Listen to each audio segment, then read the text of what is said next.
ఇక జయశంకర్ భూపాల్పల్లి జిల్లా ఆసుపత్రిలో నిర్లక్ష్యం రాజ్యమేలుతుంది. కరెంటు కోతలతో రోగులు అవస్థలు పడుతున్నారు.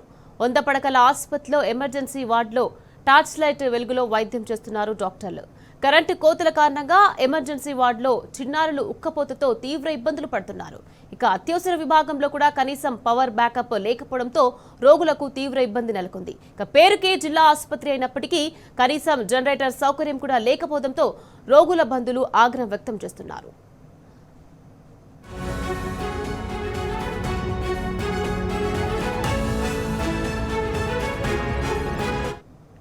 రైట్, ఇక ఇదే అంశానికి సంబంధించి మరింత సమాచారాన్ని మా ప్రతినిధి రవికాంత్ మనకు అందించేందుకు సిద్ధంగా ఉన్నారు.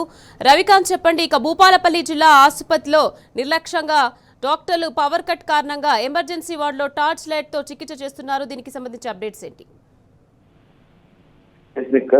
జయశంకర్ భూపాలపల్లి జిల్లా కేంద్రంలోని 100 పడకల ఆసుపత్రి నిర్వహణను పాలకులు గాలికి వదిలేసినటువంటి పరిస్థితి మనకు స్పష్టంగా కనిపిస్తా ఉంది.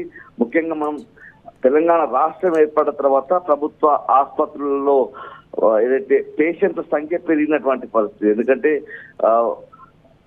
సర్కారు దవాఖానకు వచ్చేటువంటి పరిస్థితి పేద ప్రజలు లేనటువంటి పరిస్థితి. ఎందుకంటే పేద ప్రజలు కూడా అప్పో చేసి ప్రైవేట్ ఆసుపత్రులకు పోయేటువంటి స్థితి తెలంగాణ రాష్ట్రం రాకముందు ఉండేటువంటి సందర్భంలో ప్రభుత్వ ఆసుపత్రులను మెరుగైన చికిత్స అందించే విధంగా తయారు చేసినటువంటి పరిస్థితి. మళ్ళీ కాంగ్రెస్ అధికారంలోకి వచ్చిన తర్వాత పూర్తి స్థాయిలో ఏదైతే ఆసుపత్రుల నిర్వహణను గాలికి వదిలేసినటువంటి సందర్భం అయితే మనకు స్పష్టంగా కనిపిస్తోంది. నేను రాను బిడ్డో సర్కారు దవాఖాన అనేటువంటి ఆ పాట ఏదైతే ఉందో అది మరొకసారి తెలంగాణలో పునరావృతం అవుతున్నటువంటి పరిస్థితి కూడా మనకు స్పష్టంగా కనిపిస్తా ఉంది.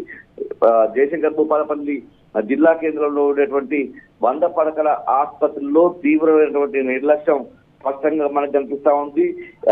నిన్న రాత్రి విద్యుత్ సరఫరా నిలిచిపోయినటువంటి సందర్భంలో ఆసుపత్రిలోకి వచ్చినటువంటి ఎవరైతే పేషెంట్లు ఉంటారో వాళ్లకు చికిత్సను టార్చ్ లైట్ వెలుగులో అందించినటువంటి పరిస్థితి జిల్లా కేంద్రంలో ఉండేటువంటి ఆసుపత్రి నిర్వహణకు అద్దం పట్టే విధంగా ఉందని మనం చెప్పాల్సి ఉంటుంది. ఇది ఇటీవలి కాలంలో ఇది 2-3వసారి కూడా అని మనం చెప్పాల్సి ఉంటుంది. గత నెల కూడా మే 30వ తేదీన ఇదే విధంగా, అంటే మే 30వ తేదీన విపరీతమైన ఎండలు ఉక్కపోత, అలాంటి సందర్భంలోనూ రాత్రంతా కూడా, అంటే రాత్రి 10-11 గంటల తర్వాత పోయినటువంటి కరెంటు తెల్లారిన తర్వాత కూడా రానటువంటి పరిస్థితి కనిపించింది. అర్ధరాత్రి అంతా కూడా చిన్నపిల్లల తల్లిదండ్రులు ఆ పిల్లలకు విషంద కర్రలతో ఊపడం కనిపించింది.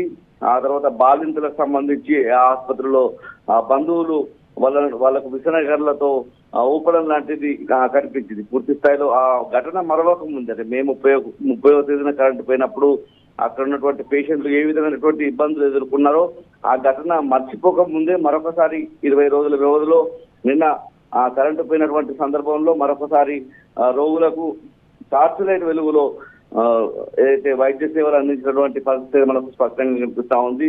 జిల్లా ప్రభుత్వ ఆసుపత్రుల్లో ఒక జనరేటర్ సౌకర్యం లేకపోవడం పట్ల రోగుల బంధువులు తీవ్రమైనటువంటి ఆగ్రహం వ్యక్తం చేస్తున్నటువంటి పరిస్థితి మనకు కనిపిస్తా ఉంది. ఇటీవల మనం చూసినట్టయితే ఇంకా భారీ ఎండలు నమోదవుతా ఉన్నాయి. ఈదురుగాలులతో కూడినటువంటి వర్షాలు కూడా కురుస్తున్నటువంటి క్రమంలో ఎప్పుడు విద్యుత్ సరఫరా నిలిచిపోతుందని జిల్లా ఆసుపత్రికి వచ్చేటువంటి రోగుల బంధువులు అయితే తమ కష్టాలు చెప్పుకుంటున్నటువంటి పరిస్థితి కూడా మనకు కనిపిస్తా ఉంది.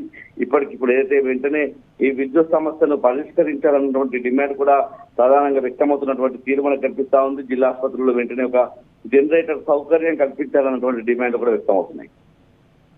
Right, thank you Ravikanth.